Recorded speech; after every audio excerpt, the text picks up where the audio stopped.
giving of thanks ceremony that I did at the beginning of this film was my way of saying thank you to, Creator, the God, Goddess, the all that is, for making this and helping us to make this film such a wonderful success.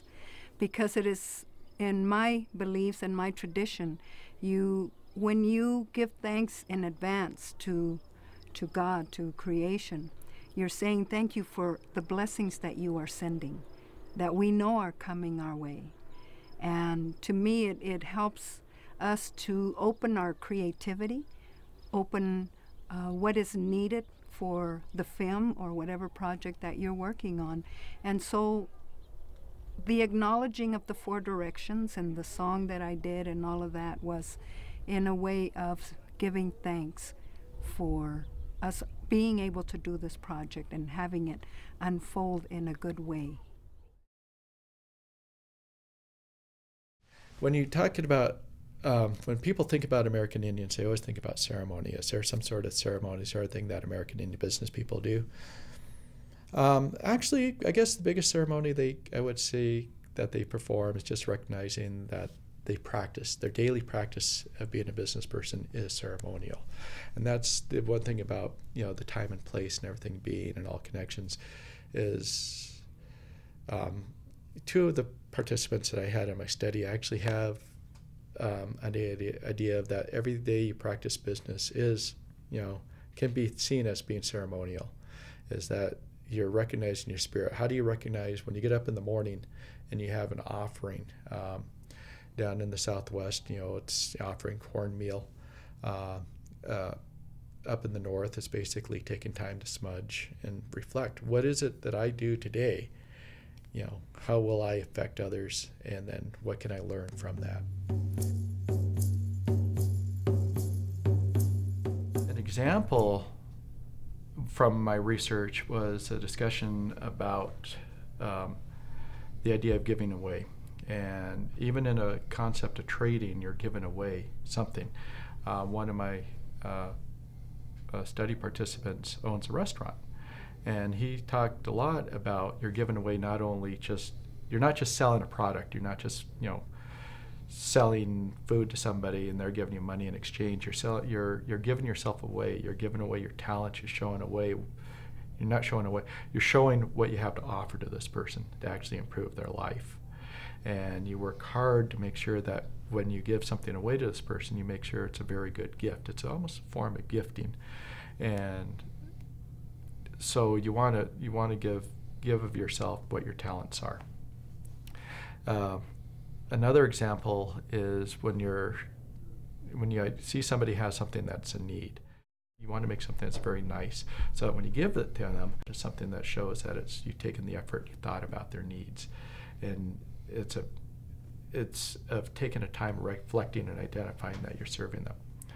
Everything that you're trading is a reflection of yourself. When the native business people practice, they're conscious of that. Hello, my name is Yolanda Martinez. I am Apache, Comanche, and Inca is my lineage. And I am from New Mexico. I am a drum maker, a singer, performer, and a lecturer. I have learned to make sure that I trust my guidance, the connection with Spirit and Earth Mother. And it's about bringing all of that together and using that in my business world.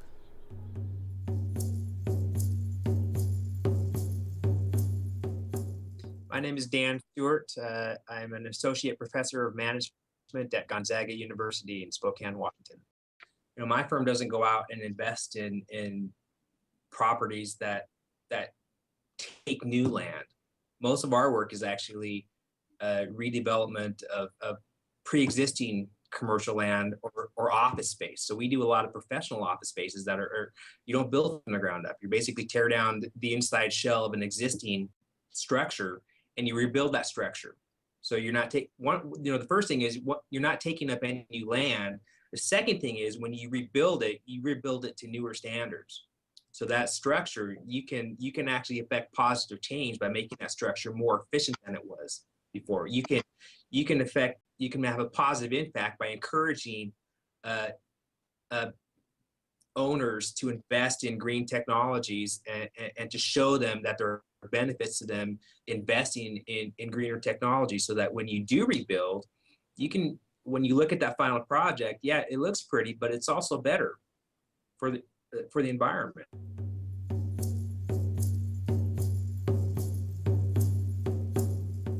My name is Alicia Ortega. I'm from the pueblos of Pojoaque and Santa Clara. I graduated in 2010 with my Bachelor's of Business Administration from the University of New Mexico. My concentration was in entrepreneurial studies, and then I went to school right after and got my Master's of Business Administration just a couple months ago, May of 2012, and my concentration, I have a double concentration in marketing and management of technology. And I currently work for a company called Bluestone Strategy Group, and there my title is a junior strategist. I work on a lot of projects with various tribes throughout the country. We help them establish new businesses or help them to improve their current businesses, and it's been a really good job. Sorry. Sometimes the issues that I've come across as far as disclosure is the issue in the gray area of omission, and people thinking there's lying, and then that's a completely different thing from omission. But in my mind, it's kind of the same thing. It all goes under being dishonest, and sometimes, you know, you can outright lie about something, but then there's also that little gray area that people try to use, that's easier for people to use, as the omission, of just not saying everything, and that's just something that is not, it'll never work out. Whether you're lying or you're omitting, the truth always prevails in the end, and that's something that I've always learned. I never say, you know, anything to anyone about anything, or sorry, that isn't making sense. Trust and honesty is extremely important. That goes along with omitting and lying. You know, if you're caught doing any of those, it'll always come out, and it's so important to always be upfront about everything, because not only that, but communication and understanding with other people about what is given and what is expected. Something that I always like to do in everything that I do is always underpromise and overdeliver, because when you do that, you won't find yourself in a position where you're you know, someone's upset because you've lied, or because you've omitted, or because you've done anything that will fall under the category of